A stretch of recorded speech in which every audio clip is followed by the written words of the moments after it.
Hello, this is checkpoint 2.11 from section 2.2.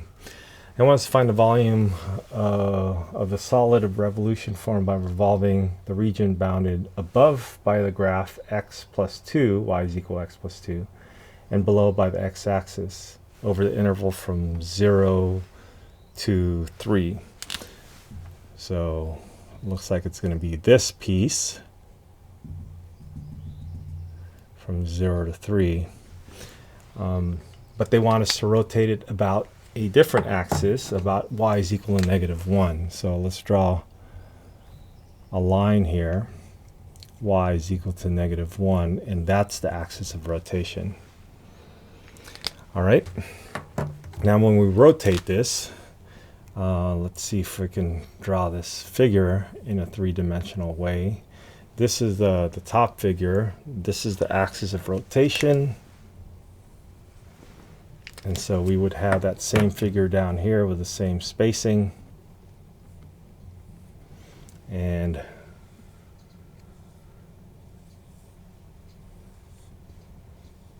get that rotation thing going. So it looks like this. It looks like basically a cone with a hole dug through it and then kind of chopped up. So the top part of the cone is gone, and this is what we would have. In any case, when we make our cut, we're going to get a slice with a hole in it. So we're going to do a washer method. And for each of these washers, what we need to do is we need to figure out what the radial distances are, the two radii. So we're back to this finding out the R out and R in. Okay, so let's do that over here.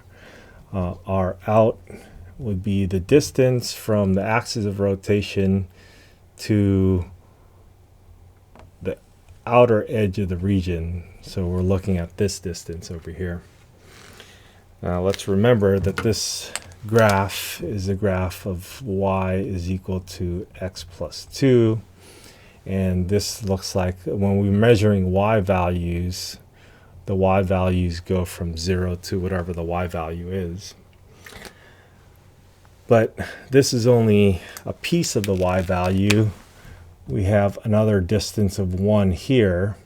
So it'll be 1 plus y.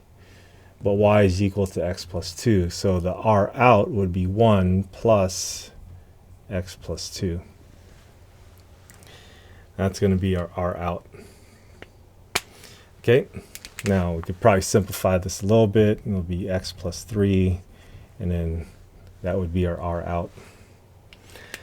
Our r in would be a measurement from the axis of rotation to the inner part of the function, and it looks like it's not going to change any. So the hole here stays consistent as you go make your cuts, and that's always going to be 1. So R in looks like it's just going to be 1, and then that's it.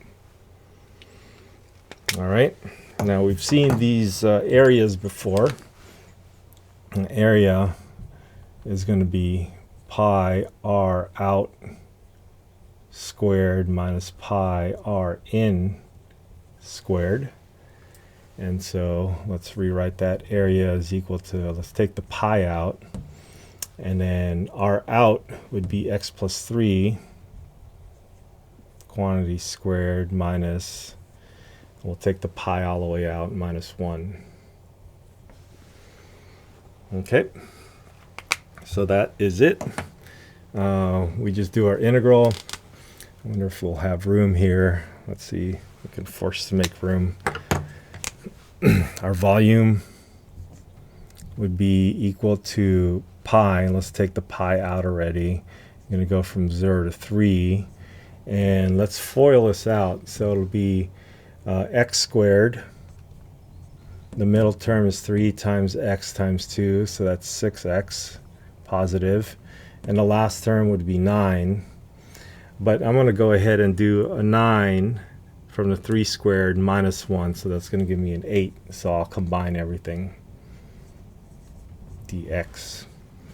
All right. So we have a pi. Let's go ahead and integrate. 1/3 x cubed plus, this is going to be 6x squared over 2 and 8x. We're going to integrate this from 0 to 3. Fortunately, when we put 0 in, we get nothing, so we'll just put 3 in. So we'll have a pi, and we'll put 3 in, and we will get 3 times 3 is 9, times 3 is 27, divided by 3 is back to 9, plus 3 times 3 is 9, plus 3 times 8 is 24, and minus 0. So 18 plus 24, that would give me 30, 42.